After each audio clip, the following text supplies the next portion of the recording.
बिस्मिल्लाहिर्रहमानिर्रहीम। अस्सलामुअलैकुम। क्या हाल है दोस्तों, ठीक हो वालो, खैरियत है। अच्छा दोस्तों, यह जो पौधा है ये जनाब तस्बीह ने तस्बीह ने दाने इस पौधे विच निकले हैं। माशाल्लाह बहुत प्यारा पौधा है। इस पौधे ने तकरीबन 2-3 साल हो गए साढ़े लगाया। माशाल्लाह ये पौधा साड़ी हवेली विच लगी है। ये देखो माशाल्लाह इसमें थोड़ा नज़दीक आया था, इसने थोड़ी तस्बीह भी दिखा सामने गिरे।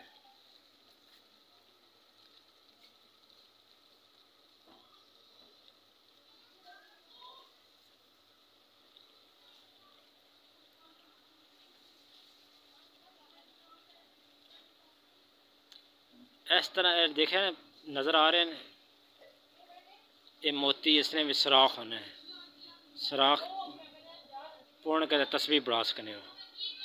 देखें माशाल्लाह इस तरह ने लग रहे हैं इसके नाल तस्बीह ने बूटा। माशाल्लाह इस तरह अल्लाह पाक ने कुदरत है जनाब। ये जनाब ऑटोमैटिक जिला खुशक होने छिलन लै जानी है, मोती बन जाने ने। मोती जनाब सुई ना परोलो तस्बीह बन जानी है। तस्बीह ने बूटा है माशाल्लाह, बहुत खूबसूरत है, खूबसूरत भी बहुत है और तस्बीह ने दाने बहुत ज़्यादा इसना लगने। इसने कोई 3 साल हो गए जनाब, इसने जो बूटे भी लगे हैं। देखा ने बहुत ज़्यादा दाने लगे ने दे माशाल्लाह, बड़े दाने लगे हैं इसमें, काफ़ी बड़ा है।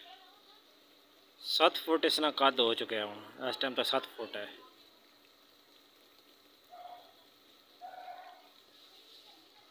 7 फुट इसना कद है माशाल्लाह, बहुत ज़बरदस्त है। इस तरह पौधे घर च लगाओ तस्बीह बने। देखो पौधे विच भी तस्बीह दाने निकलने, अल्हम्दुलिल्लाह बहुत खूबसूरत है।